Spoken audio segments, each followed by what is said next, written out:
Hi, everybody. Welcome back to another episode of Indie Insight here for Roundtable Co-op. Today, I'm joined by Ceri Hutton, who's the Director of Industry Development and Programs at IGEA. And we're going to be talking about something that I absolutely love, and that's the Australian Game Developer Awards, or the AGDAs. They're just such a great experience to try and reward the local industry, and I love that we have our own thing. You know, we see the game awards has just taken off in such a big way, but supporting Aussie stuff is where it's at, I think. So, Ceri, thank you so much for joining us today.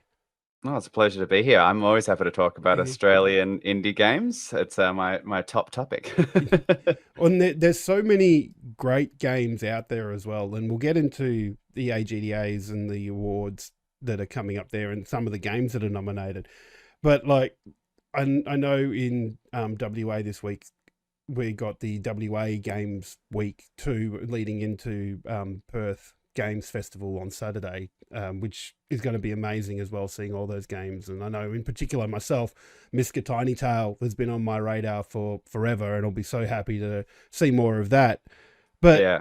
uh, can you give a bit of a history about the AGDAs? Because I know they started under a different name a long time ago, but just where it's come from and how it's grown over the years.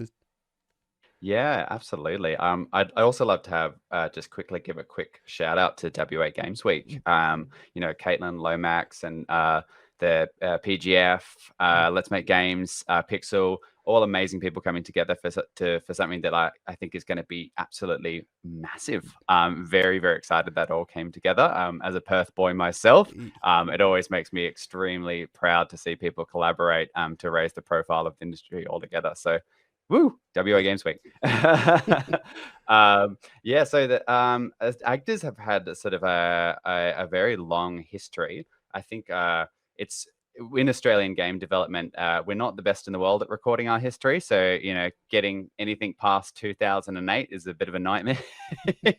So it's always kind of started with that same sort of premise, though, of I've created an opportunity to showcase indie talent in Australia. When it started, that idea was based on the idea of showcasing people who had publishers or didn't have publishers. And that was kind of the majority of the categories were based on that, or, whether you were on the Game Boy Advance or the NVIDIA N-Gage. Oh, the N-Gage. There's a flashback. Oh. Absolutely. I love referencing the N-Gage anytime I can. What a fun time of history. But it started in that area of sort of like published, unpublished, what, console are you on? And then over the years, it's really sort of evolved to focus on aspects of design instead of whether you've got a publisher or not, and what console you're on.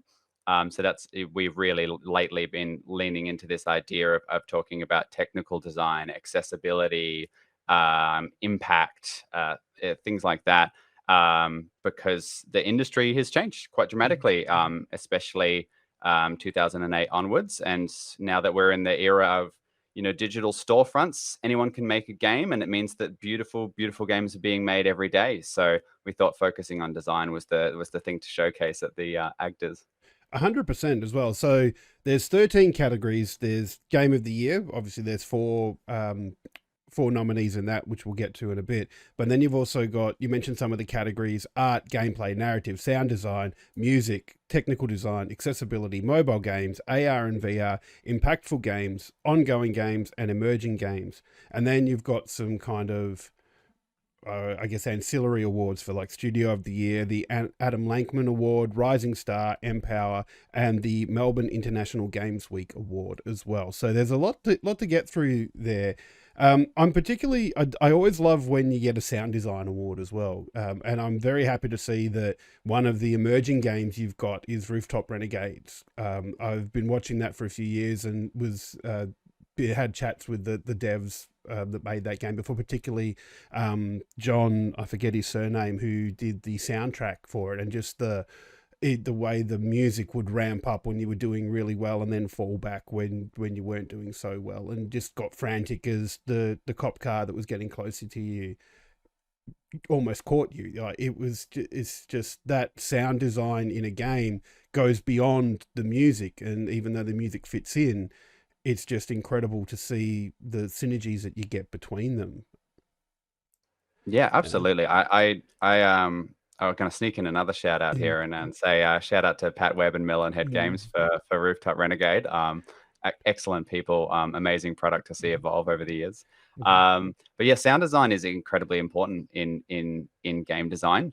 I think overall that there's not enough focus on sound and music when it comes to games production, and the value is immense. It almost every aspect of what you do in games has some sort of like haptic style feedback that comes with a little like buzz or a click or Mhm. some sort of, whether it's UI interface or like sort of reaction to what's going on. So really great sound design is a massive part of the game. But something that a sound designer friend of mine, Xander Hume, once said was, and one of his GCAP talks was, the thing about sound design is that it's truly excellent when you don't notice it at all.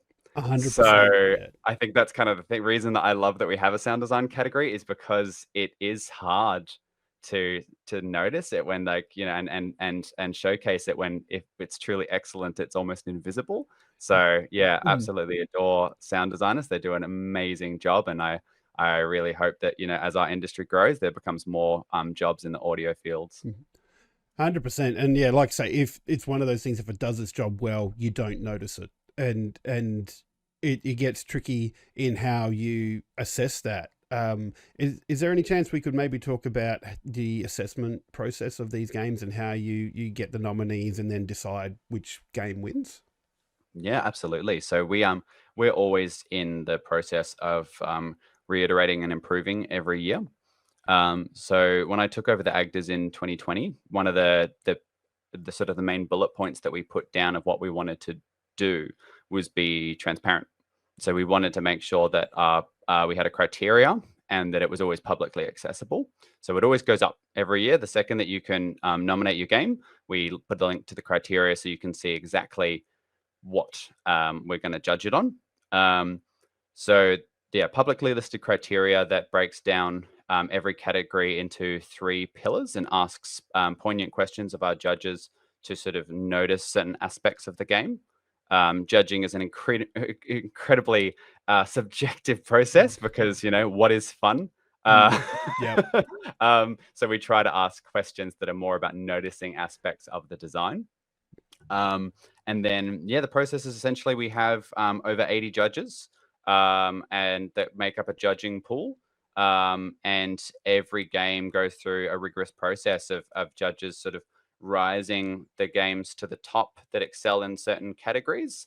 And then we have specialist judges come in who are experts in specific categories, who will then take a harder look at every aspect of just that one category. So yeah, it's a very thorough judging process. I've learned over the years when we've had repeat judges. Some of them work on the BAFTAs, Oh yeah. and they've mentioned to me that we're pretty rigorous Oh, in our process. So I think it's a great compliment when people from the BAFTAs are telling you that you're rigorous. well, that's it, isn't it? Because you can guarantee that, you know, X people, that still sounds weird. They're still Twitter people to me. Will pick apart decisions and go, why did this game get it over this other game? I do have a bit of a question. You said you had 80 judges there doing your judging. Do they assess every game, or No, do so you? they make up a judging pool. Mhm. So this is actually a similar process to how some screen agencies handle applications for grants.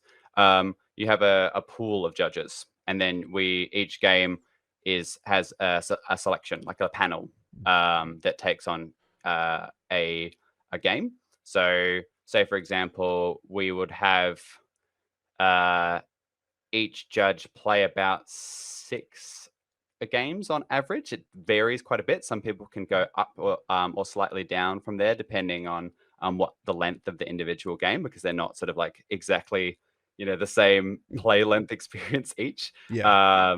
And then each game should be assessed it'll be around sort of, I'd say probably about 8 to 12 people will look at an individual game. So each game will be played between 8 to 12 people. That's good. And then you get a nice varied sort of cross section of people that are looking at it then as well. And just more on the judging experience there. So you've got that amount of people playing the game. Do they assess it on all the categories that that game's been nominated for, or do they just have a specialty that they look at? So it's actually both. So we have what we call generalists and specialists. Mhm. So generalists are looking for what aspects of the game shines, and then that's creating a short list, that then the specialist will come in, and then the specialists are only looking at a specific category, and going from there, and that's how we form finalists. Mm. So it's a bit of both. We've reiterated the process year on year to always look for improvements and ways that we can make it sharper and tighter, and get to the real aspect of like, why is this game at the top? And as you mentioned before, no one's ever going to be happy. Like I always Yeah. like when it comes to something as personal as something that you've designed, like a game, I fully understand that people are always going to be upset, and they're always going to feel like the process, was, they were hard done by it, and that's perfectly valid. But we always look to sort of improve and make sure that we're as rigorous as possible. We have that judging panel is revealed at the end, and the criteria being public. So we try to be as rigorous as possible with that, and we're always looking for ways to improve. But we do feel like we've got it down to a fine art at this point. Yeah, sounds like it. You've got your method that works for you, and it's just like little tinkering here and there to make it the best it possibly can be. I always have a laugh every time the Game Awards comes around, because they put on an amazing show. But when you do an internet voted thing as well, and I understand with the Game Awards that it only makes up like a fraction of what game ends up winning that category. So yeah, it's not just 10%, I think. Yeah. So it's not just Reddit getting hold of it and going, yeah, cool, we're doing this game now. This is the one we like. It's the silliest game we've ever seen, and we want it to win Game of the Year. So and I think it's better to keep it sort of that industry representative. I think I know the general internet will probably not like to hear that, but I think in these cases you're better off getting a learned opinion on the games rather than games that people didn't like or did like more or absolutely loved, and even though nobody else may have had the same experience with that game.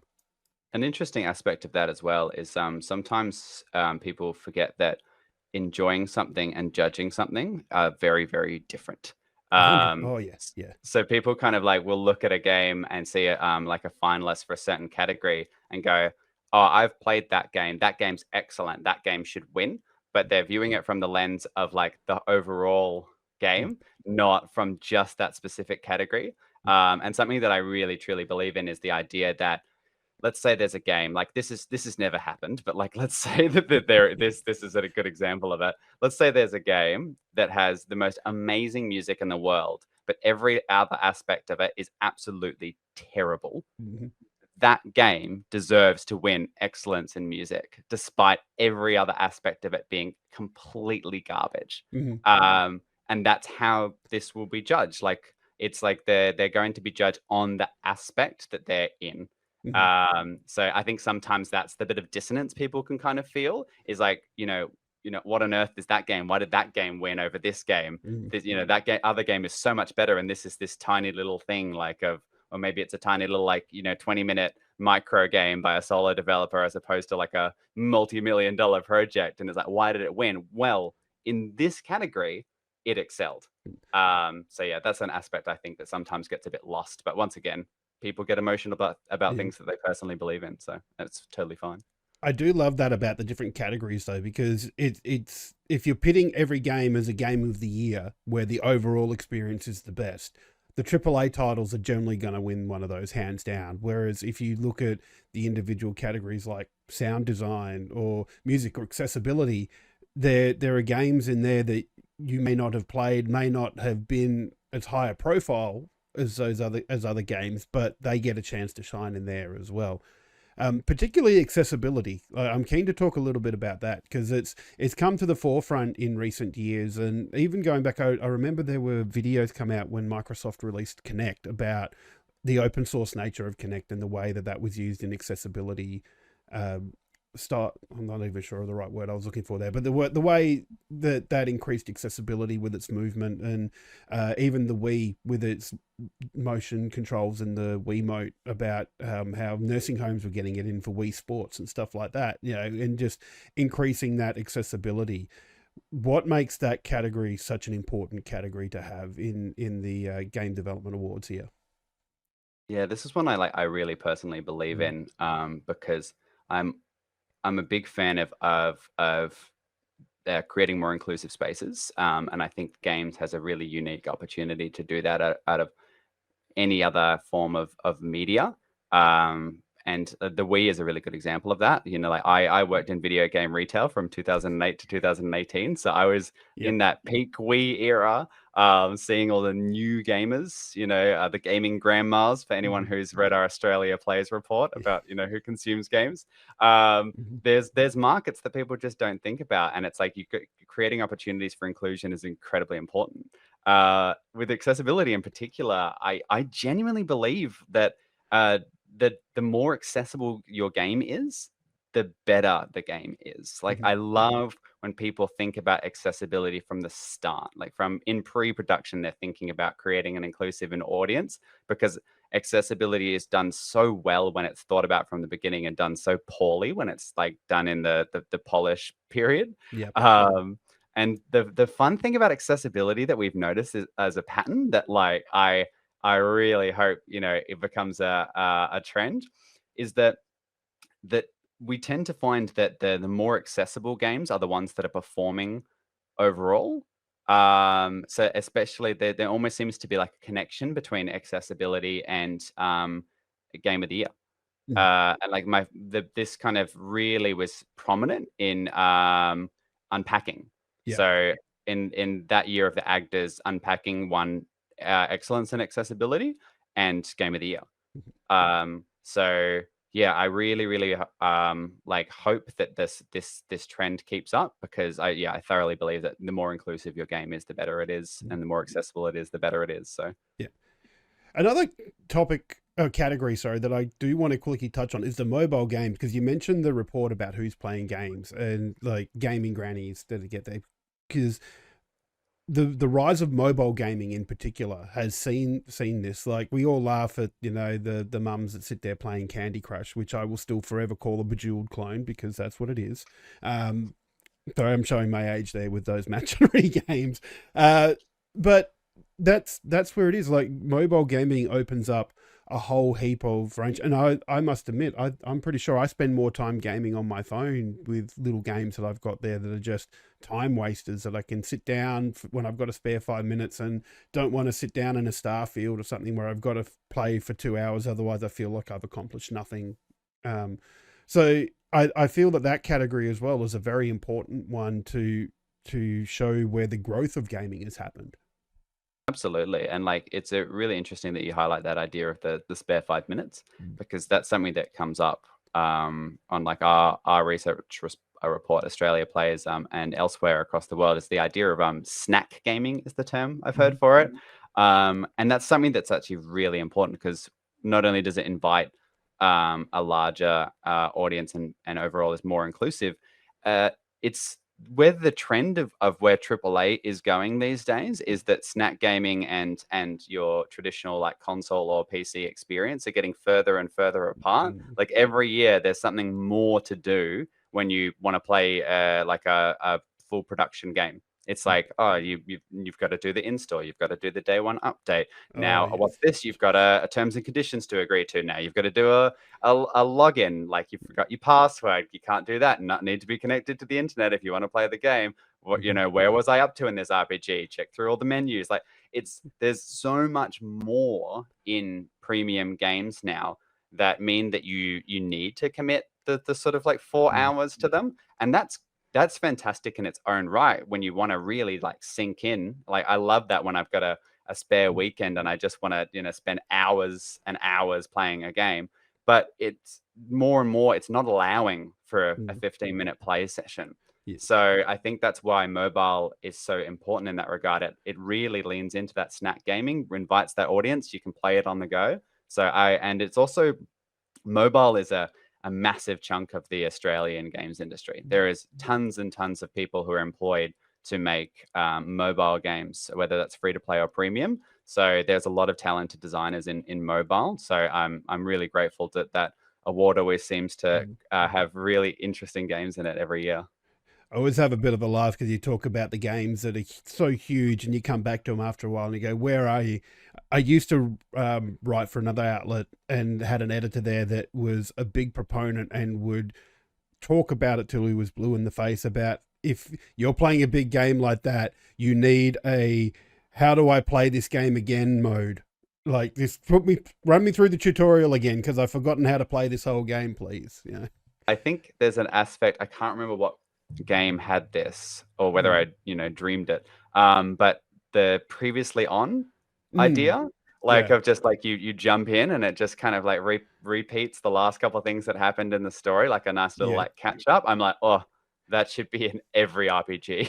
I think the more sort of narrative games like The Quarry, I think, had that to remind you of the choices that you've made, because that game was very much based on multiple playthroughs and choosing different things. And even like the Telltale games like The Wolf Among Us and the Walking Dead series that they did, and that was always very much appreciated. And I do appreciate mobile games, just quick and easy. Even something simple as I'm just playing some Sudoku on my phone. It's very, very much appreciated. So let's have a chat about the big one, the Game of the Year category. And as we go through those, we'll name the games here. So we've got Gubbins from Studio Folly, Moving Out 2 from SMG Studio and Team 17, Stray Gods, the role-playing musical from Summerfall Studios, and Vactix, the Lima Conspiracy. But from the Lima Conspiracy, sorry. That's some pretty big games there, and we're talking about mobile games. Having Gubbins on there straight away just screams how popular that's come, probably through the mobile platforms. Yeah, absolutely. And it's so nice to see like such variety across those Game of the Year nominees, because like that's what we want out of the AGDAs, really, at the end of the day, is to showcase the diversity of design in Australian games, because we're excellent at it. Like we make original products. Like we don't follow, trends. We don't, a lot of the time, like you'll look at the rest of the world and Clash of Clans will be popular and you'll see Smash of Clans and Bash of Clans, like, and that's how the design works. But Australia just turns around and says, nah, Untitled Goose Game, like, nah, unpacking, like, just completely ignores it and makes something truly original. And like, yeah, I think that this year's nominees really showcase that. I am like particularly a massive fan of Gubbins because of, funnily enough, I think the sound design is really, really good in that game and engaging. And it's very much designed across the board as a mobile experience. Which is why it's a finalist in mobile, is because that game, they didn't make a PC game and go, maybe we'll make a mobile port. Like it is a mobile designed game. So yeah, it's really exciting to see a mobile game compete with premium PC console games.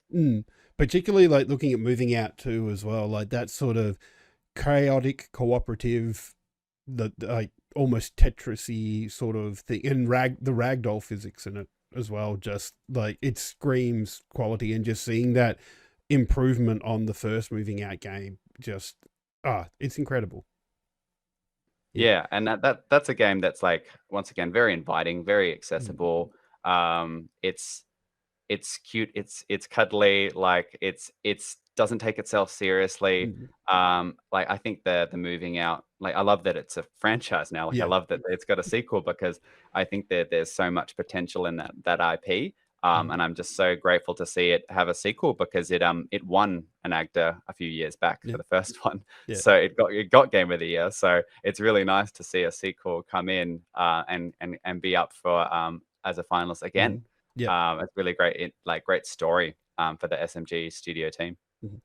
Although it does have some pretty stiff competition from Stray Gods there. So like, I haven't played it myself, but I've seen bits and pieces around and watched a few YouTube videos of people playing it. And my God, just overall in this game, it's ridiculous, the level of polish on it in terms of the artwork and the sort of visual novel, graphic novel sort of storytelling in there, and the choices you can make. It all screams quality.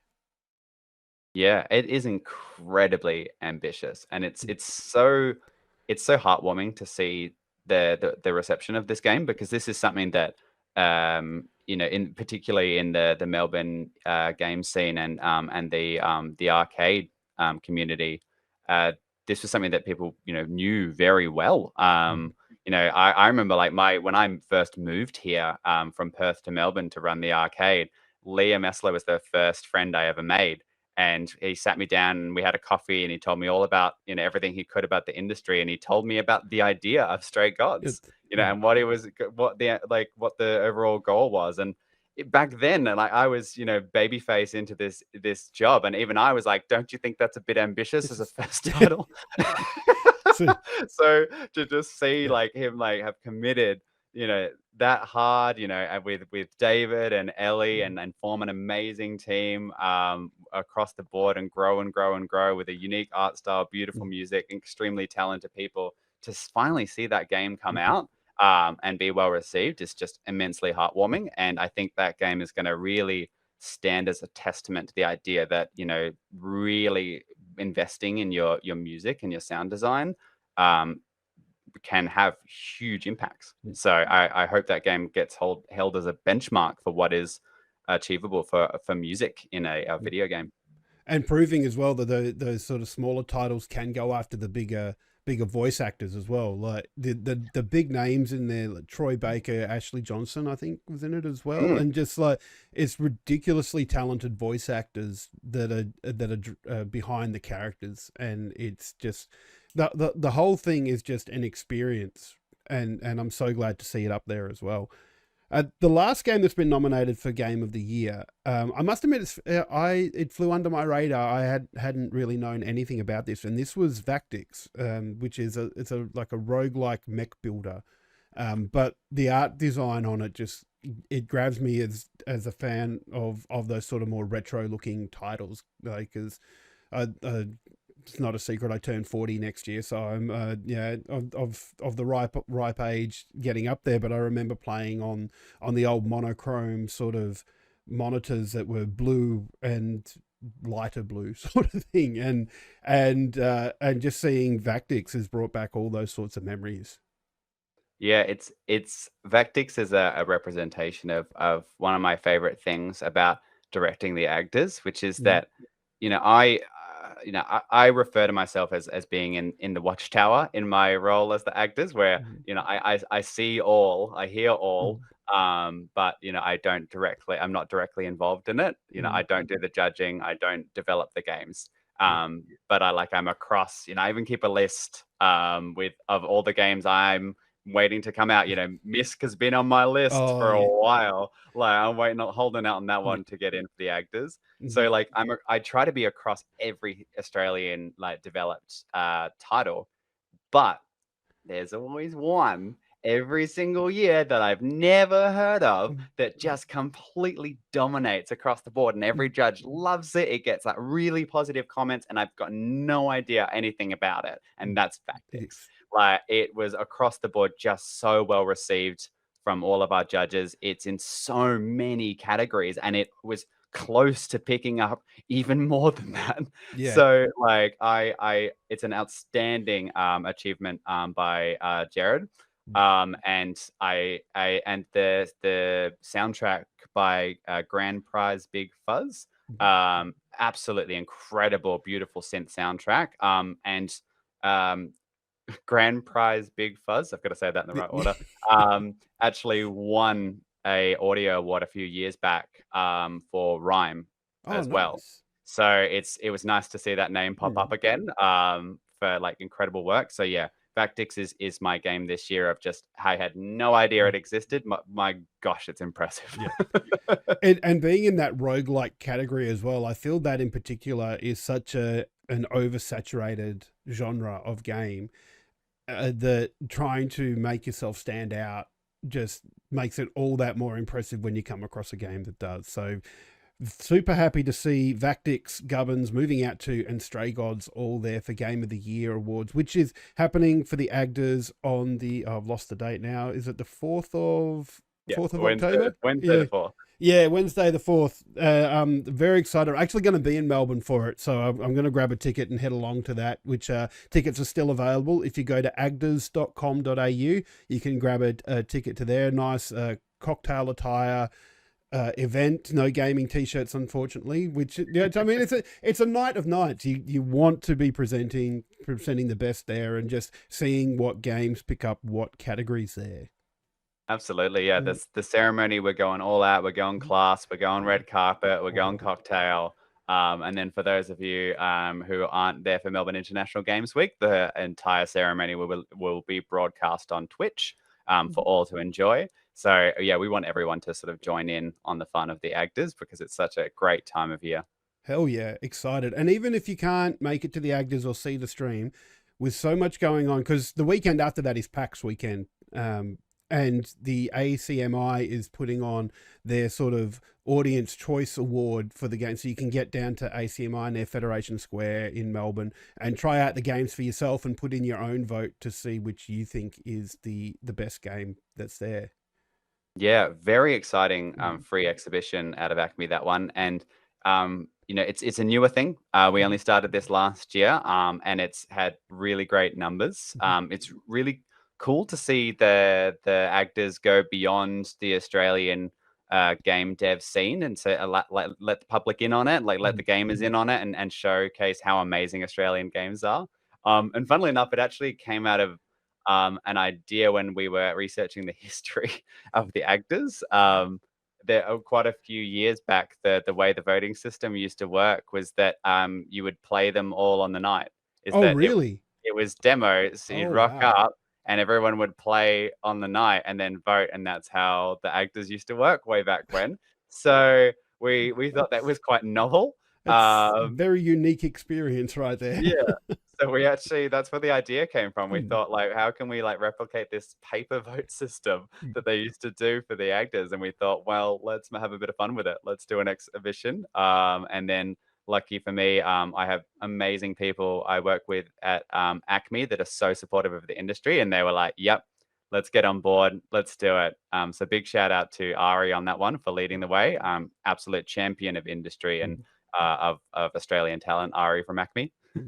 It's so good as well. If you get a chance, if you're there for PAX as well, head to ACME, because their exhibit in there on film, TV, and video games is just so good. Like, we went there for the first time after PAX last year, and just their exhibitions there are so, yeah, can't speak of it highly enough. But Ceri, thank you so much for taking the time to have a chat with me today about the AGDAs there.